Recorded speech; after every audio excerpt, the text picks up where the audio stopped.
잃었던 생명 찾았고 광명을 얻었네.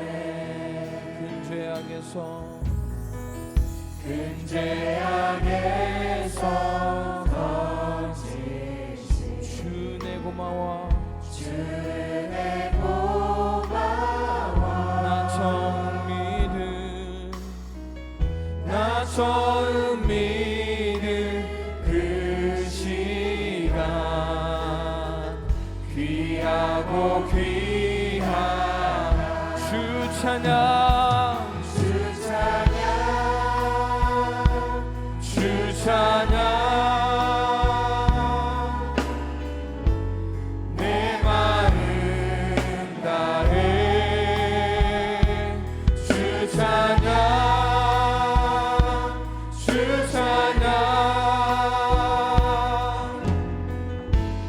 내 생명 다해. 이제껏 내가 산 것도 이제껏 내가 산 것도 주님의 은혜라. 또 나를 장차 본향에 인도해 주시니 거기서 우리 영원히 거기서 우리 영원 주님의 은혜로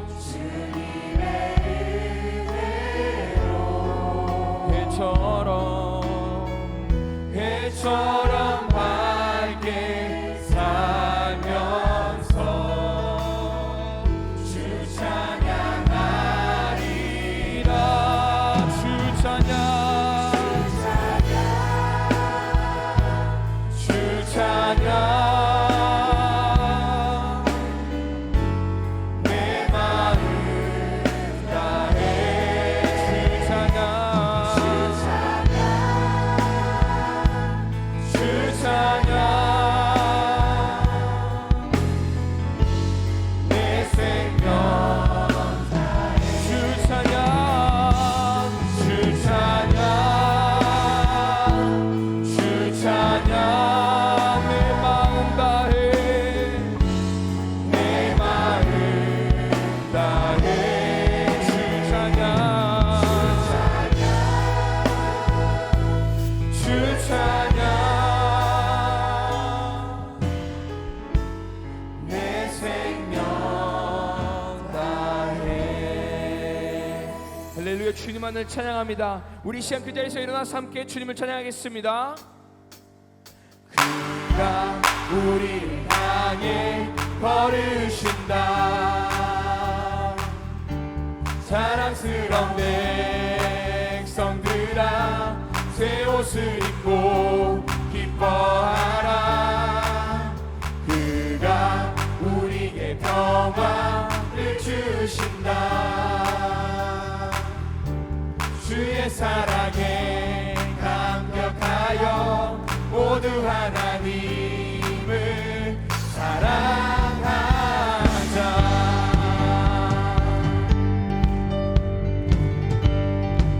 밤하늘을 건너 밤하늘을 건너 꿈 속에서 보았던 평화의 땅 아버지가 돌보시고 함께 계시는 아름다운 나라.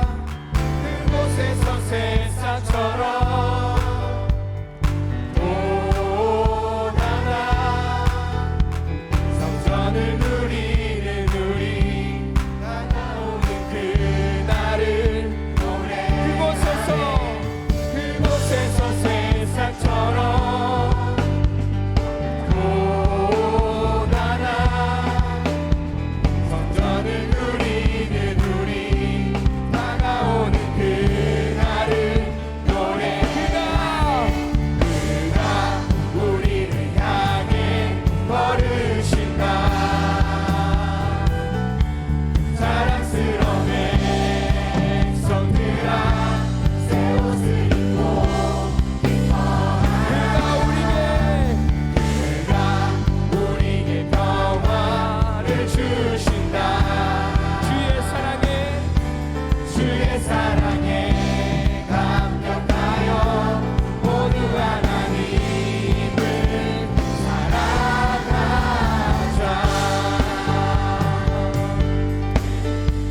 다시 한번 밤하늘을 건너 밤하늘을 건너 꿈속에서 보았던 평화의 땅 아버지가 돌보시고 함께 계시는 아름다운 나라 그곳에서 세상처럼 돌아나 성전을 누리는 우리 다가오는 그날을 노래하는 그가 우리를 향해 걸으신다 자랑스러운 백성들아 새 옷을 입고 기뻐하라 그가 우리에게 평화를 주신다 주의 사랑에 감격하여 모두 하나님을 사랑하자 한없이 기뻐하는 우리 사이로 주의 영광이 비춰오니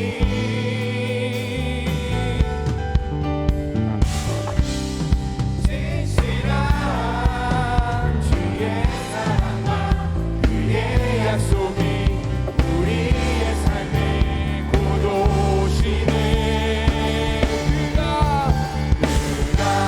우리를 향해 걸으신다 자랑스러운 백성들아 새 옷을 입고 기뻐하라 그가 우리에게 평화를 주신다 주의 사랑에 감격하여 모두 하나님을 사랑하자 넘어 봄비처럼 오신 영광의 왕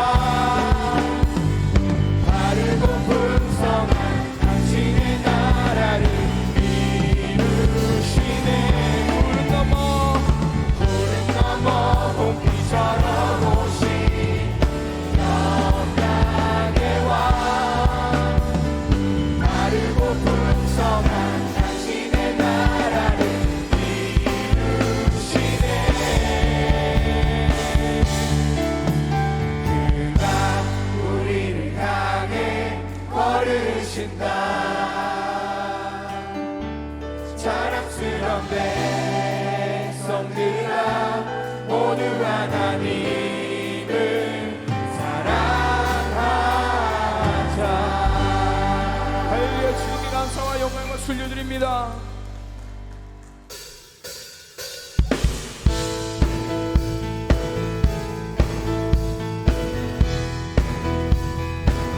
우리 계속해서 하나님의 나라를 바라보며 찬양하며 나아가겠습니다. 우리 함께 고백합니다. 주가 통치하시고 주가 통치하시고 다스리시는 나라 주를 향한 찬양이 멈추지 않는 고통과 아픔이 없는 하나님 나라 먼저 그의 나라와 그의 의를 구할 때 모든 것 더하리라 말씀하신 주 세상 염려 내려놓고 주께 경배해 만왕의 왕 되신 예수여 만왕의 왕 되신 예수여 내 안에 임하소서 주의 나라 내게 임할 때 나 외쳐 선포해 하나님의 나라 내 안에 이르소서 주가 다스리시는 그 나라 주의 나라 임할 때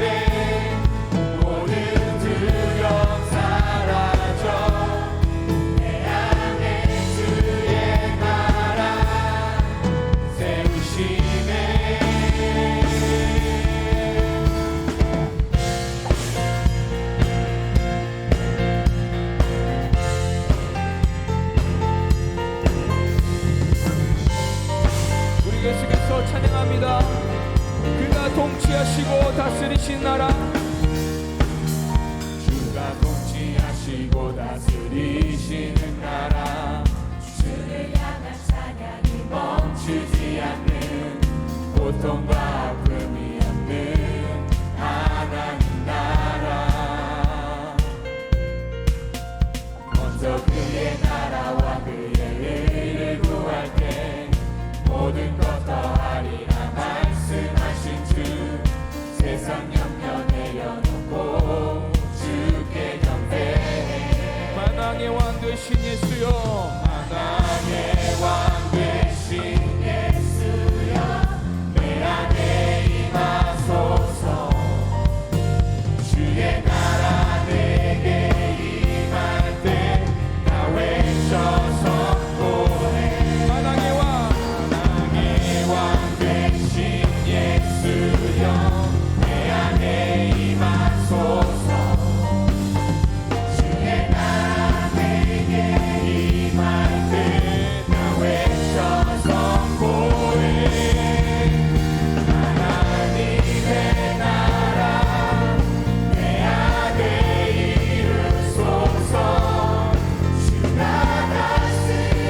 다스리시는 나라, 그 나라, 주의 나라, 주의 나라 임할 때 모든 두려움 사라져. 내 안에 주의 나라 세우시네. 하나님의 나라, 하나님의 나라 내 안에 이루소서. 주가 다스리시는 그 나라, 주의 나라, 주의 나라 임할 때 모든 두려움 사라져. 내 안에 주의 나라 세우시네. Your kingdom come, Your kingdom come, your will be done in our hearts, O God. 마지막으로 Your kingdom come, Your kingdom come, your will be done in our hearts, O God. 하나님의 나라를 바라보며 찬양하며 경배합니다. 오늘 우리에게 주시는 하나님의 귀한 말씀은 누가복음 5장 1절부터 11절까지의 말씀입니다.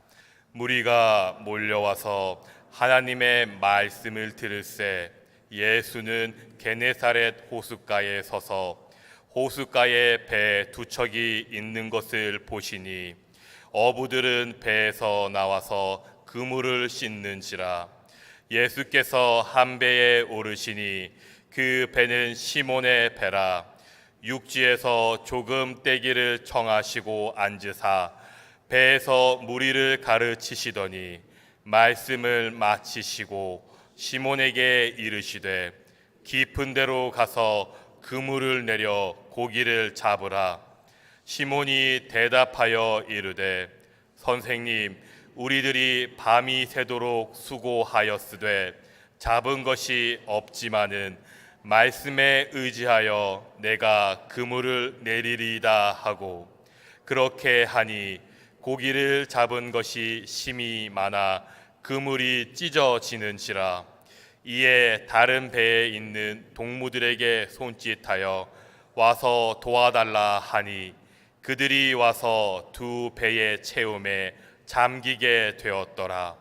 시몬 베드로가 이를 보고 예수의 무릎 아래에 엎드려 이르되 주여 나를 떠나소서, 나는 죄인이로소이다 하니 이는 자기 및 자기와 함께 있는 모든 사람이 고기 잡힌 것으로 말미암아 놀라고 세베대의 아들로서 시몬의 동업자인 야고보와 요한도 놀랐음이라.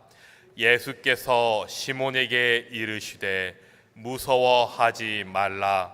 이제 후로는 내가 사람을 취하리라 하시니 그들이 배들을 육지에 대고 모든 것을 버려두고 예수를 따르니라. 아멘. 한번 따라해 보겠습니다. 깊은 데로 가라. 자, 여러분이 한번 해보겠습니다. 시작. 깊은 데로 가라. 오늘 우리가 읽었던 성경 본문은 베드로가 변화되는 장면입니다. 이스라엘의 변방인 게네사렛 호숫가에서 어부로 지내고 있었던 베드로가 주님을 인격적으로 만나면서 인생이 전부 다 변화되는 터닝 포인트의 사건을 우리에게 말씀하고 있습니다. 예수님께서는 당시에 갈릴리 여러 회당들을 다니시면서 사람들을 가르치고 복음을 전파하고 그리고 병든 자들을 치료하시면서 이제 베드로가 있는 그곳까지 오시게 되었습니다. 그런 과정 속에서요, 많은 사람들이 무리를 이루어서 예수님을 쫓아왔는데 이때 베드로는 밤새 그물을 던졌지만 한 마리의 고기도 잡지 못한 채 피곤함과 좌절감에 빠져서 그물을 정리하고 있었습니다. 우리가 읽었던 본문 1절 2절을 다시 한번 읽어보겠습니다.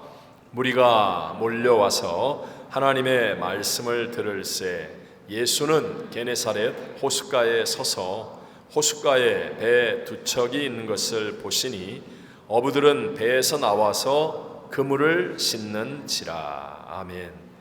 자, 근데 예수님께서 이제 두 배 가운데서 시몬 베드로의 배에 오르시는 거예요. 그리고 난 다음에 육지에서 조금 떨어지기를 청하셨습니다.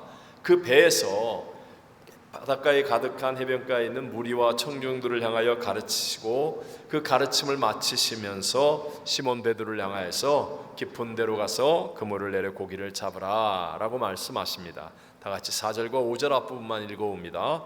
말씀을 마치시고 시몬에게 이르시되 깊은 데로 가서 그물을 내려 고기를 잡으라. 시몬이 대답하여 이르되 선생님, 우리들이 밤이 새도록 수고하였으되 잡은 것이 없지만은.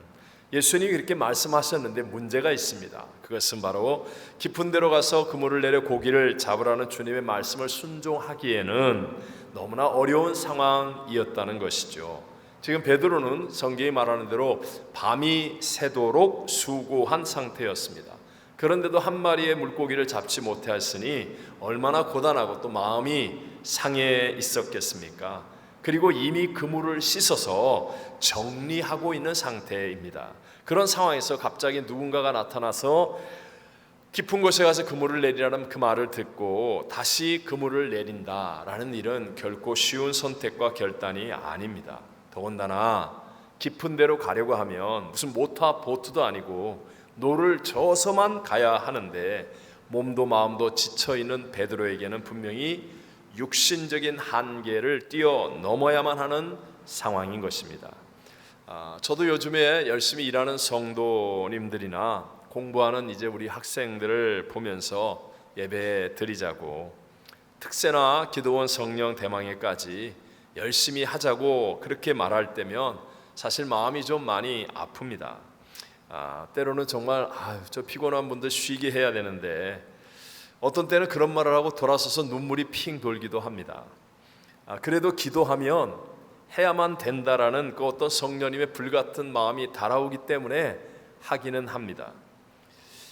제 이 말을 전혀 공감을 지금 안 하고 계신 것 같은데 여러분, 제가 아직 100일도 안 된 우리 하준이를 매일 새벽 예배와 저녁 예배에 나오게 하는 그것에 대한 진정성을 여러분은 이해해 주시겠습니까? 베드로는요, 경험과 이성적으로도 지금 한계를 뛰어넘어야만 했습니다. 당시에 갈릴리 호수는 물이 맑아서 해가 떠 있는 그 시간 동안에는 그물을 던지면 장림 물고기 외에는 그물에 잡힐 고기가 없었죠. 더군다나 밝은 대낮에 깊은 데 가서 그물을 내리라고 말하는 그 예수님은 누가 봐도 한눈에 이 사람은 어부가 아니다 라고 알아볼 수 있었습니다. 어렸을 때부터 갈릴리 바다에서 그물을 던지면서 잔뼈가 굵은 베드로의 경험과 이성으로는 도무지 이해 납득 공감이 안 되는 말이었습니다. 오늘날도 경험이나 이성으로 똑똑하다는 사람들이 하나님의 능력을 쉽게 체험하지 못하는 이유, 하나님의 말씀을 쉽게 순종하지 못하는 이유가 자기가 알고 있는 것이 너무 많고 확실하다고 하는 그 한계 속에 있기 때문에 그걸 뛰어넘기가 어렵다는 말이겠죠. 그런데 오늘 성경에서 이 베드로는요, 그와 같은 육신의 한계, 또 경험과 이성의 한계를 뛰어넘으면서 말씀에 순종하였기 때문에 놀라운 역사를 이루게 되지요. 5절 후반절 6절 말씀 다 같이 한번 읽어봅니다. 말씀에 의지하여 내가 그물을 내리리다 하고 그렇게 하니 고기를 잡은 것이 심히 많아 그물이 찢어지는지라. 분명히 육신 그리고 이성 경험으로는 이게 말 같지도 않고 순종할 수가 없는 일이었는데도 불구하고 Not I but Christ의 믿음을 가지고 내 생각, 내 방법, 내 뜻이 아니라 오직 말씀에 의지하는 믿음을 가지고, 즉 내 수준을 뛰어넘고 내 클래스와 다른 하나님의 그 높은 차원을 믿는 믿음을 가지고 순종하였더니 고기를 잡은 것이 심히 많아 그물이 찢어질 정도가 되었다. 이런 놀라운 하나님의 역사가 일어납니다. 그리고 난 다음 다른 배에 있는 동무들에게 손짓하여 와서 도와달라 하니 그들이 와서 두 배의 채움에 잠기게 되었다. 여러분, 당시에 갈릴리 바다에서 물고기를 잡던 어선들이 한 번씩 이렇게 고고학적으로 발견이 되죠. 일반적으로 서적이나 실제로 발굴되는 배를 보면 굉장히 큰 배라고 그래요. 왜냐하면 큰 그물을 던져야 되고 노를 져야 되기 때문에 보통 4사람 정도는 타야만 하는 그런 배, 폭이 3m가 넘는 배들이 대부분이었다는 거죠. 그래야만 굉장히 그 파도가 심하고 이 온도차가 심해서 하루에도 어떤 때는 광풍이 막 이는 바다였기 때문에 그렇게 해야만 되기 때문에 배가 크다고 그래요. 근데 그 두 배에 여러분 물고기가 가득 채워져서 잠길 정도가 되는 놀라운 하나님의 역사가 일어난 것이죠. 이 일을 통하여서 베드로는 예수님은 하나님이시구나 라는 사실을 깨닫게 되었고, 그분을 인격적인 만남으로 인하여서 그의 인생이 송두리째 변화되는 진짜 복을 얻는 사람이 된 줄로 믿습니다. 여러분, 그 예수 그리스도는 어제나 오늘이나 영원토록 동일하십니다. 오늘 우리가 예배드리는 그 예수 그리스도가 갈릴리 바다에서 베드로를 변화시켰던 그 예수 그리스도라는 것입니다. 뿐만 아니라 예수님은 너희 두세 사람이 내 이름으로 모인 그곳에 나도 그들 중에 있느니라고 약속하셨습니다. 오늘 우리들도 이 예수 그리스도로 말미암아 놀라운 기적의 역사를 체험할 수 있고 인생이 송두리째 변화되는 하나님의 역사를 나의 것으로 누릴 수 있음을 믿으시기 바랍니다. 오늘 우리들의 가정, 여러분 얼마나 애를 씁니까? 자녀를 위해서 부부 사이에 정말 애쓰는데도 불구하고 뜻대로 되지 않잖아요. 직장과 사업, 밤을 새우듯이 애를 썼는데도 불구하고 낙심하고 절망할 때가 있지 않습니까? 학업, 이민생활, 정말 노력을 했는데도 불구하고 잘 되지 않는 그런 때를 만납니다. 문제를 만나고 좌절하고 낙심할 때가 있다는 것이죠. 하지만 누구든지 예수님의 말씀을 순종하여 내 인생의 깊은 데로 가서 그물을 내릴 수 있다면 저와 여러분은 빼앗기지 않은 진짜 승리와 우리의 인생을 변화시킬 수 있는 참된 복을 받을 수 있다라고 우리에게 말씀하는 것입니다. 자, 그렇다면 저와 여러분이 가야만 하는 깊은 데는 어디이겠습니까? 제가 이 설교를 준비하면서 성경을 반복해서 읽는데 괜히 이불부터 정리하라는 책이 있어요. 이불부터 정리하라, 굉장히 좋은 책인데 꼭 읽어보라고 권하고 싶어요. 책의 저자인 윌리엄 맥레이븐은 오사마 빈 라덴을 사살하는 작전을 지휘했던 분입니다. 이분이 미 해군 대장이 되어서 텍사스 대학 졸업식에 가서 했었던 유명한 연설입니다. 많은 사람들의 감동을 주었어요. 공감을 주었습니다. 그래서 지금도 유튜브에 있고요. 여러분이 인터넷을 치면 이분이 한 원문까지 그대로 나와 있는 것을 발견합니다. 제가 읽고 들으면서 감동을 받았던 몇 군데 부분만 이 옛 설교를 해서 짧게 이제 인용을 하면, 세상을 변화시키고 싶으세요? 침대 정돈부터 똑바로 하세요. 매일 아침 침대 정돈을 한다면 여러분들은 그날의 첫 번째 과업을 완수하게 되는 것입니다. 여러분이 사소한 일을 제대로 해낼 수 없다면 큰 일 역시 해내지 못할 겁니다. 세상을 바꾸고 싶습니까?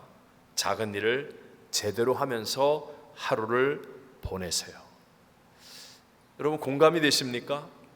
오늘 방 정리 안 하고 온 분들은 굉장히 찔림을 받고 공감이 안 될 것 같은데 굉장히 이게 진짜 멋진 말이라는 생각이 들었습니다. 이처럼 나의 깊은데 하면 굉장히 멀리 있는 것만 생각하지 마시고 인터넷 보던 일을 멈추는 데가 바로 나의 깊은 데는 아닙니까? TV 드라마를 끄는 데가 나의 깊은 데는 아닙니까? 무분별한 쇼핑을 멈추는 데, 잠시도 가만히 있지 않고 바라보고 있는 전화기를 내려놓는데, 부정적인 마음에서 끊임없이 쏟아나는 잔소리와 화내는 일을 그치는데, 그곳이 나의 깊은 데는 아니겠습니까? 아니면 하루를 말씀과 기도로 시작하는 그곳, 또 감사한 노트를 쓰는 그곳이 나의 깊은 데는 아니겠습니까? 자, 주님께서 우리에게 말씀하시는 각자의 깊은 데는 다 다를지도 모릅니다. 하지만 그것이 어떤 곳이든 간에 깊은 데로 가서 그물을 내리는 순종만은 우리 모든 사람이 누구나 다 해야만 하는 일이라는 거죠. 자, 이렇게 우리가 순종을 위해서 적용을 위한 두 가지의 팁을 오늘 여러분과 함께 나누려고 해요. 첫 번째, 주님이 무엇을 말씀하시는데 나의 깊은 데로 가서 그물을 내리는 순종이 되려면 메신저에게 긍정적이고 적극적이어야 합니다. 다시 한번, 메신저에게 어떠해야 된다? 긍정적이고 적극적이어야 합니다. 메신저를 향한 태도가 먼저 바르게 되어야 합니다. 여러분, 주님이 분명히 우리에게 말씀하십니다. 우리 각자에게 깊은 데를 말씀하시겠죠. 그 메시지를 우리는 다 들어요. 듣지 못하는 사람은 없습니다. 깨닫고 듣게 되어 있습니다. 그런데 들릴 때 이것이 마음이 열려서 들어야 이 메시지가 나의 삶에 적용이 될 수 있거든요. 우리 모든 사람들은 다 아담과 하와의 후손으로 태어났지 않습니까? 그렇기 때문에 우리 안에는 죄에 대한 방어작용이 있습니다. 디펜스 메커니즘이라고 그러죠. 방어작용이 있어요. 그래서 첫사람 아담과 하와가 죄짓고 난 다음에 그렇게 좋았던 에덴 동산인데, 그렇게 가까웠던 하나님과의 관계였는데, 매일매일이 기뻤는데 죄를 딱 짓고 나니까 나뭇잎으로 부끄러운 것을 가리고 나무 그늘 뒤에 숨어 하나님을 외면하고 피하려고 하는 것. 깊은 데로 가라라는 메시지가 안 들리는 게 아니라 그 메시지를 들어도 그 메시지대로 몸이 움직여지지 않는 것. 이게 우리 안에 다 있다라는 거죠. 그래서 이전에 저와 같이 좀 예민하거나 자아가 강한 사람일수록 성장이 더딘 이유가 바로 이런 겁니다. 늘 자기가 완벽하려고 이 자기 강화를 추구하는 거예요. 그러다 보니까 이 메시지를 순종하기가 어렵습니다. 꼭 기억하셔야 됩니다. 저와 여러분의 인생은요, 내가 완벽해져서 구원을 이루는 것이 아니라 예수님을 영접해서 구원을 이루는 것이고, 저와 여러분이 노력하고 애써서 잘 살아지는 게 아니라, 물론 조금은 가능합니다. 하지만 오늘 성경이 말하는 것 같은 하나님의 역사와 운명을 바꾸는 일은 말씀을 아멘으로 순종해서 성장하는 것이고 일어나는 일이라는 것을 우리는 꼭 기억하셔야 됩니다. 오늘 본문 3절과 4절 앞부분을 읽어보겠습니다. 예수께서 한 배에 오르시니 그 배는 시몬의 배라. 육지에서 조금 떼기를 청하시고 앉으사 배에서 무리를 가르치시더니 말씀을 마치시고 시몬에게 이르시되. 아멘. 보십시오. 깊은 데로 가서 그물을 내려라 라는 이 말씀이 떨어지기 전에 이런 사전의 일들이 있잖아요. 예수님께서 베드로의 배에 올라타셨다는 거예요. 그리고 그 배를 조금 더 띄워서 내가 이 많은 청중들에게 말하기 좋게 해달라라고 부탁하는 일도 나옵니다. 만약에 여러분, 베드로가 너무 고단한 거예요. 너무 피곤한 겁니다. 짜증이 나고 마음이 낙심이 들어와서 누군지 모르지만 오늘은 내 배 못합니다. 내가 조금 있다가 컨디션을 좀 회복한 다음에 태워드리겠습니다. 자꾸 귀찮게 하지 마십시오. 내 형편을 아십니까? 나 밤이 새도록 수고했는데 물고기 한 마리도 못 잡았는데 내가 조금 회복한 다음에 그렇게 해드리겠습니다 라고 했다면, 메신저에 대해서 긍정적이고 적극적이지 않았다면 예수님의 메시지는 베드로에게 결코 전해지지 않았을 것입니다. 베드로는요, 당장에 먹고 살 일이 급하고 낙담과 좌절감이 있었는데도 불구하고 예수님을 배에 태웠습니다. 예수님이 배를 조금 띄워달라고 요청할 때 적극적으로 함께 했습니다. 쉽게 말하면 메신저에게 긍정적이고 적극적이었다는 사실입니다. 그러니까 가르치시는 말씀을 다 마치신 다음에 예수님께서 시몬에게 이르시되 깊은 데로 가서 그물을 내려 고기를 잡으라 라고 말씀하시는 것이고, 그 말씀대로 행할 수 있게 되어서 위대한 하나님의 새 역사를 이루게 된 줄로 믿습니다. 우리 한국 속담에요, 아내가 예쁘면 처갓집 말뚝만 보고도 춤을 춘다거나 절을 한다, 이런 말이 있습니다. 1부, 2부 때는 거의 대부분 다 공감을 다 하는데 3부 때는 여기 젊은 분들이라 아직 잘 모르거나 아니면 자, 이런 말처럼 메신저에 대해서 긍정적이고 적극적이 되면요, 무슨 말을 하든지 내가 지금 이해 납득 공감이 안 되는 하나님 클래스의 하나님 수준의 이야기를 해도 받아들일 수가 있어요. 학창 시절 성적이 좋았던 과목들은 다 여러분들이 좋아하고 존경했던 선생님 때문이라는 걸 아십니까? 내가 싫어하거나 미워하는 선생님은 그 과목에 들어가긴 해도 수업엔 참관해도 열심을 내지 않습니다. 세계를 주름잡는 한국 여자 프로 골프 선수들이 많이 나온 이유가, 한국이 IMF로 정말 어려웠을 때 박세리 선수가 US 오픈에서 우승하는 그 멋진 장면을 보고 난 다음, 그 다음에 열광적으로 좋아하게 된 박세리 키즈들 때문이라는 것도 여러분 아십니까? 최근 한국에서 2030의 스포츠 유행이 골프나 테니스에서 활쏘기로 옮겨가고 있다고 합니다. 무슨 뜻인지 아시죠? 파리 올림픽을 비롯해서 아주 큰 세계적인 대회에서 아주 금메달을 휩쓰는 한국 선수들에 대해서 긍정적이고 적극적으로 좋아하게 되니까 그냥 활쏘기를 따라서 하게 되더라. 교회 생활을 통하여서 여러분이 깊은 데로 가는 사람들이 되기를 원한다면 여러분 메신저에 대해서 긍정적이고 적극적인 태도를 갖게 되시기를 바랍니다.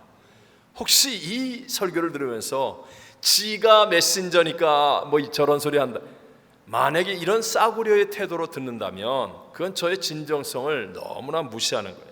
제가 무슨 이단 교주입니까? 제 인격이 여러분 보시기에 그거밖에 안 되는 것 같습니까?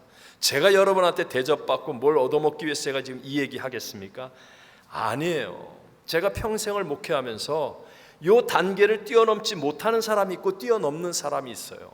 근데 뛰어넘어서 이해 납득 공감이 안 되는데도 불구하고 깊은 데로 가서 그물을 내려서 하나님의 역사를 체험하며 인생이 바뀌어지는 그 역사를 이루는 사람들은 거의 다 메신저에 대해서 긍정적이고 적극적인 태도를 가지고 있는 사람이에요.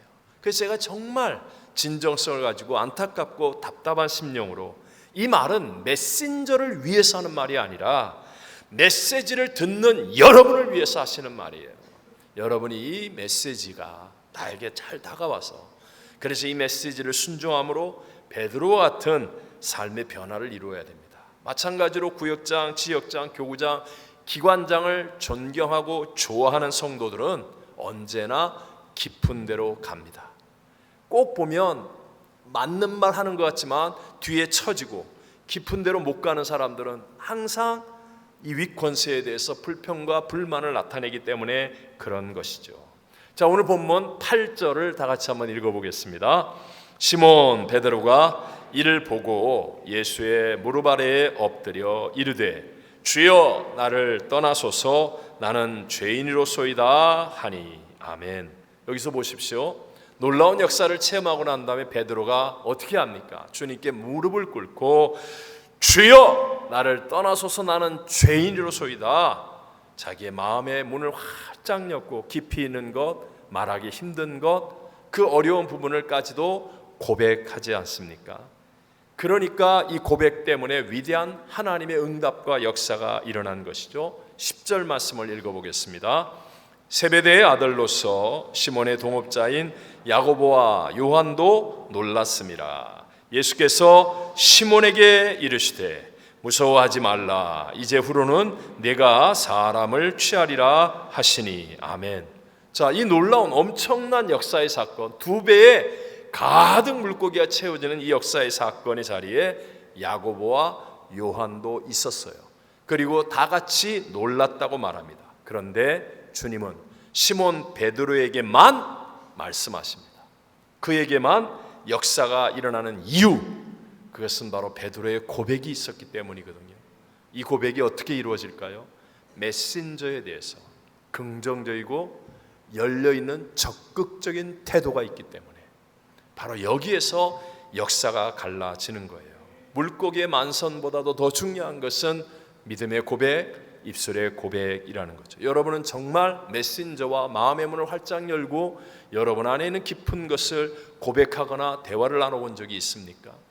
메신저에 대해서 긍정적이고 적극적인 태도를 가지면 반드시 영이 살아나고 하나님의 메시지를 듣게 되고 깊은 곳에 가서 그물을 내려서 새 역사를 만드는 일들이 일어날 수 있다는 것 믿게 되시기를 바랍니다. 두 번째가 성령의 도우심을 구하는 것입니다. 무엇을 구하라고요? 성령의 도우심. 자, 육신의 한계, 경험과 이성의 한계를 뛰어넘어 이해 납득 공감이 되지 않는 그 깊은 곳에 가서 그물을 내려 고기를 잡는 일을 하기 위해서는요, 성령의 도우심을 구해야 합니다. 분명히 베드로는 이 사건으로 인하여 인생이 완전히 바뀌어졌습니다. 11절 말씀을 읽어보겠습니다.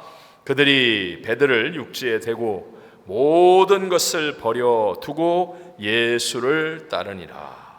평생 어부로 살아왔던 베드로에게 가장 중요한 배, 또 그물, 그들의 희비를 갈랐던 물고기들 다 버려두고 단숨에 예수님을 따릅니다.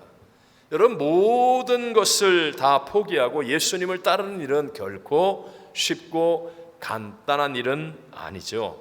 그런데도 불구하고 깊은 데를 가서 그물을 내린 후에 2배를 가득 채우는 물고기를 잡고 그 하나님의 놀라운 역사를 경험하게 되니까 주님에 대한 분명한 확신, 주님이 주시는 능력이 있었다는 거예요. 그러니까 그 엄청난 새 역사의 결단을 할 수 있었다는 것이죠. 여러분, 깊은 데는 어떤 곳입니까? 일단 안 가보았던 곳이 깊은 데가 되겠죠. 또 안 될 것 같아서 시도도 안 해봤던 곳이 깊은 곳이 될 것입니다. 아니면 안 가고 싶은 곳, 하고 싶지 않은 것, 그런 것이 깊은 곳이 될 수 있을 것입니다. 여러분, 그런 데를 가려면 나 혼자의 힘으로 안 됩니다. 도우심이 필요합니다. 하다못해 모르는 지역을 여행 가도 가이드가 있어야 하지 않습니까? 마찬가지로 깊은 데를 가서 그물을 내리는 순종을 위해서는 도우심이 필요한 것이죠. 예수님께서도요, 이제 승천하시면서 두려움과 연약함 가운데 있는 제자들에게 세계 선교를 맡기셔야만 했습니다. 제자들의 입장에서의 세계 선교는 정말 깊은 데이죠. 한 번도 가보지 않은 곳을 향하여 복음을 들고 가야만 하는 것, 그 일을 위해서 예수님께서는 다른 말씀을 하나도 하지 않습니다. 오직 예수님은 단 한 가지의 말씀, 성령을 받으라 라고만 말씀하십니다. 우리가 잘 아는 사도행전 1장 4절 5절에 보면 사도와 함께 모이사 그들에게 분부하여 이르시되 예루살렘을 떠나지 말고 내게서 들은 바 아버지께서 약속하신 것을 기다리라. 요한은 물로 세례를 베풀었으나 너희는 몇 날이 못되어 무엇으로? 다시 한번 무엇으로? 성령으로 세례를 받으리라. 딱 이 말씀 한마디만 하셨어요. 한 가지만 말씀하시고 부탁하시고 가르치셨습니다. 그리고 실제로 제자들은 마가 요한의 다락방에 모였어요. 오순절날이 이르기까지 열흘 동안 전심으로 합심하여서 간절하게 일심을 가지고 기도하다가 그들이 다 성령을 받습니다. 성령으로 충만해지고 나니까 놀랍게도요, 그들은 한 번도 가보지 않았고 가고 싶지 않고 갈 수 없을 것이라고 생각했던 깊은 데를 향해서 나갑니다. 그리고 그곳에서 세계 선교의 역사가 일어나는 위대한 인생의 역전승의 주인공들이 다 되어지더라는 것이죠. 오늘도 마찬가지입니다. 성령 하나님은요, 우리들에게 깊은 데를 향해서 가서 그물을 내릴 수 있는 확신, 믿음의 용기, 그리고 능력을 주실 수 있는 분인 줄로 믿습니다. 내 머리를 가지고 하려고 하면 여기서 예배드리면서는 나도 깊은 데를 향해 갈 거야, 인터넷 멈출 거야, 뭐 또 안 할 거야, 나 이렇게 할 거야 하는데 문 밖에 나가는 순간에 안 되는 거예요. 그러나 성령님을 의지하고 도우심을 구하면 희한하게도 나 이거 못할 줄 알았는데 근데 왠지 갑자기 일들이 생겨요. 인터넷 보려고 그러는데 갑자기 손님이 찾아와서 못 봐. 뭐 애들이 와가지고 막 못 봐. 왜 그럴까? 왜 그럴까? 왜 그럴까? 성령님이 도와주심으로 말미암아 놀라운 일들의 역사들이 일어나게 된다는 거예요. 우리 고린도전서 2장 9절과 10절을 다 같이 읽어보겠습니다. 기록된 바 하나님이 자기를 사랑하는 자들을 위하여 예비하신 모든 것은 눈으로 보지 못하고 귀로 듣지 못하고 사람의 마음으로 생각하지도 못하였다 함과 같으니라. 오직 하나님이 성령으로 이것을 우리에게 보이셨으니 성령은 모든 것 곧 하나님의 깊은 것까지도 통달하시느니라. 아멘. 성령의 도우심을 구하면 성령은 하나님의 모든 것, 이 모든 것을 통달하시는 그 은혜로 우리에게 확신을 주고 능력을 주시는 줄로 믿습니다. 저는 어렸을 때부터 교회를 다녔으니까요, 예수님에 대해서 참 많이 들었던 사람이겠죠. 때로는 선극에서 예수님 주인공도 여러 번 했습니다. 예수님처럼 생기지는 않았겠지만 어쨌든 예수님 역할도 많이 하는 그런 시간들도 보냈습니다.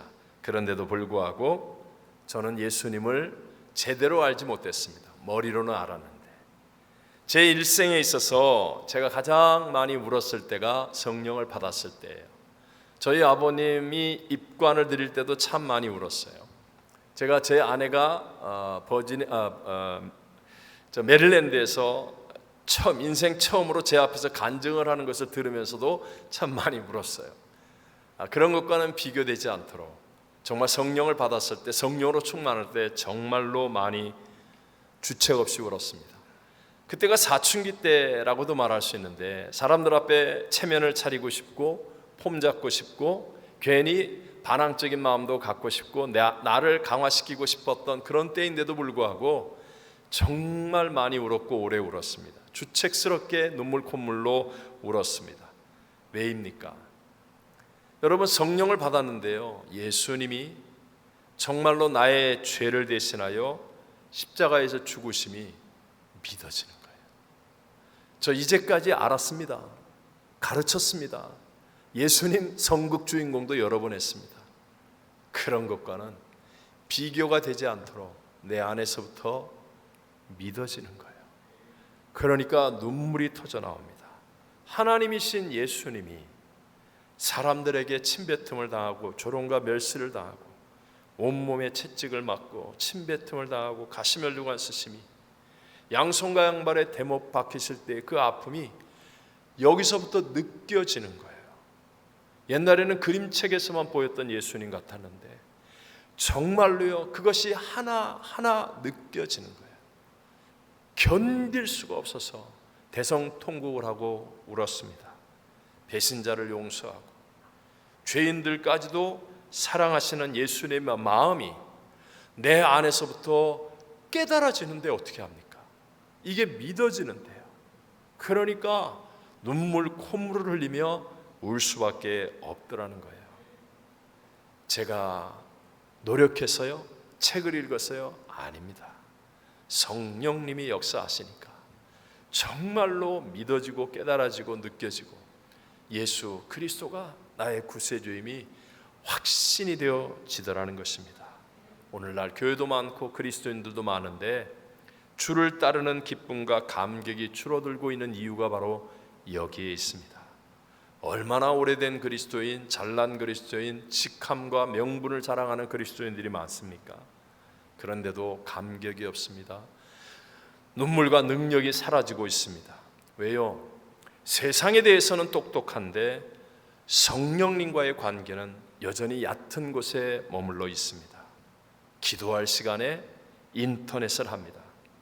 성경을 보고 성령님을 깊이 묵상할 그 시간에 온 세상과 연락을 하고 세상 일을 다 자기가 알려고 합니다.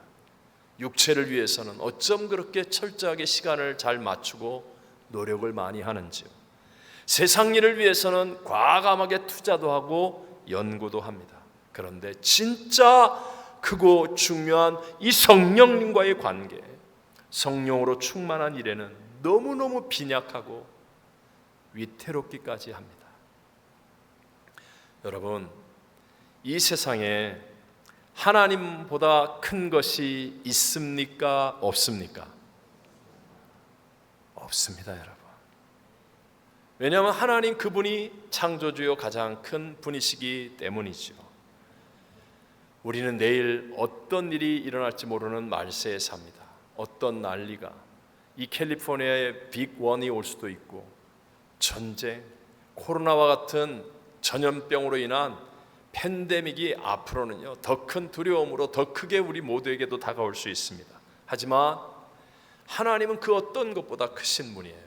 그래서 성령 하나님과 함께하면 내 앞에 재앙과 어떤 난리가 일어난다 할지라도 잠깐은 당황하겠지만, 그러나 성령이 주시는 평안, 세상을 이기는 권능, 하나님이 주시는 확신 속에서 용기 있게 승리의 길을 가게 될 줄로 믿습니다.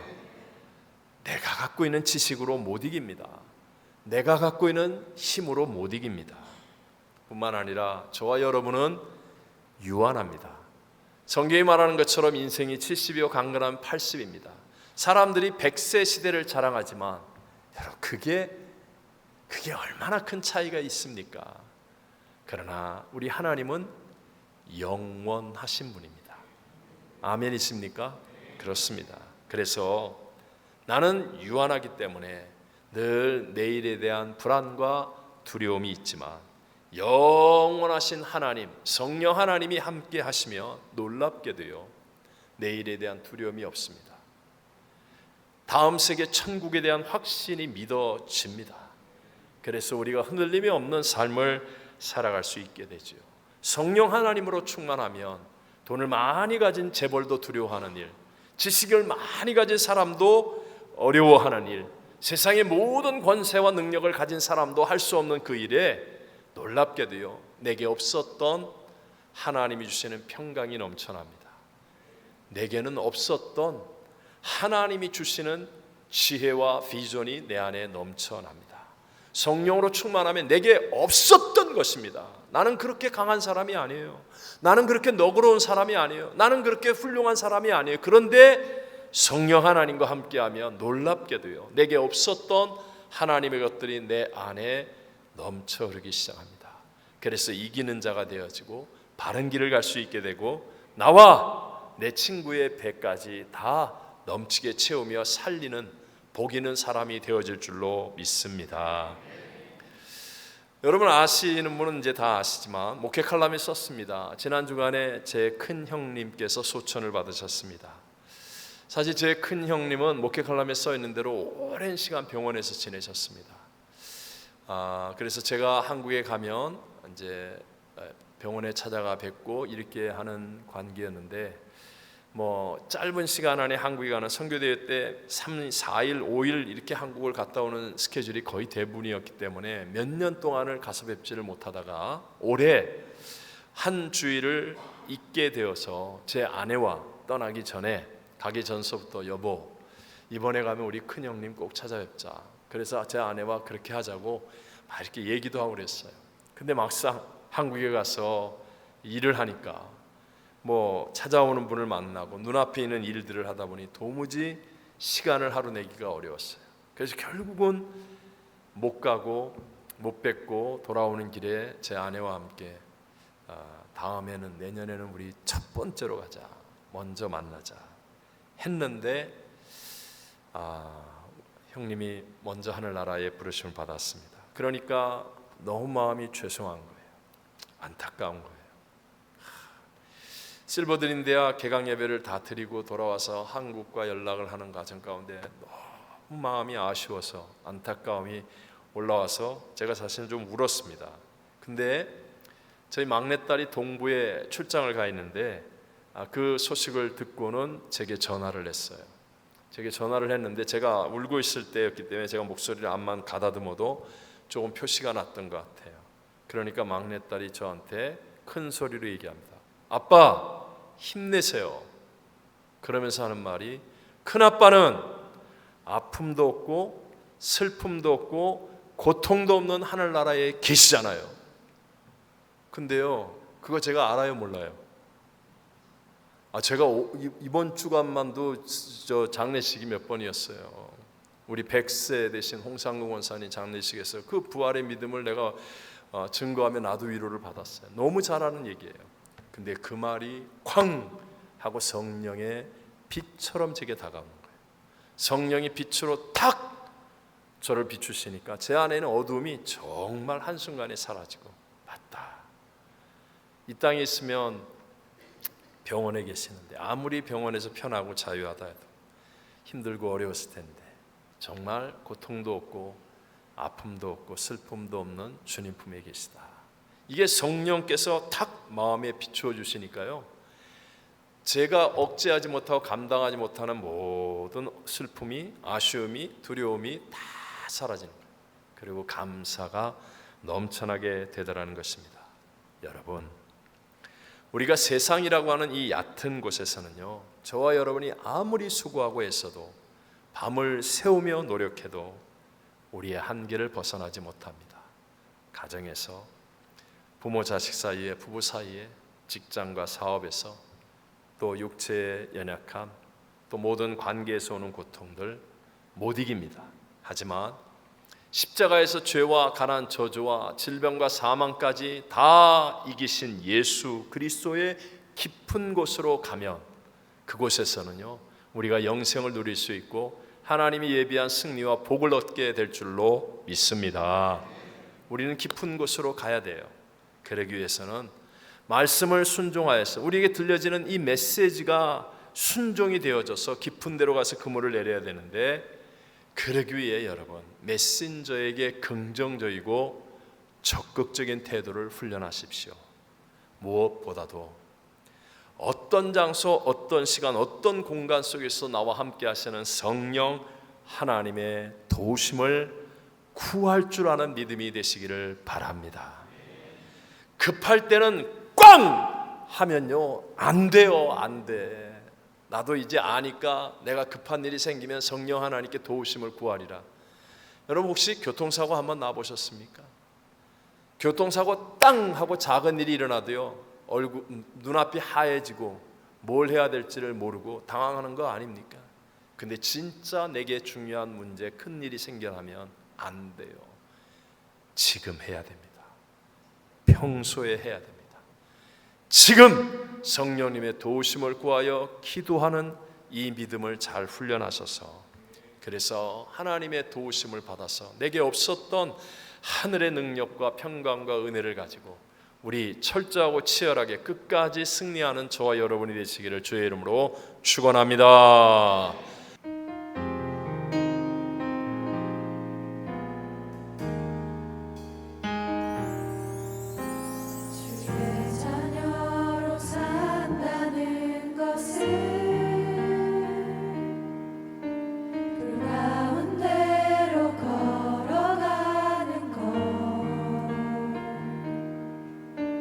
속에서 신실하게 날 지키시네.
지금은 우리 구주 예수 그리스도의 무한하신 은혜와 하나님 아버지의 영원하신 사랑하심과 보혜사 성령 하나님 지금 함께 하시며 충만케 하심이 오늘 하나님을 예배하는 삼부 예배 모든 성도들 위에와 케냐인 선교사님 가정 위에 어려움을 당한 모든 이웃과 성도들 위에 선교주와 선교사님들 위에 영원토록 함께 계실지어다. 아멘.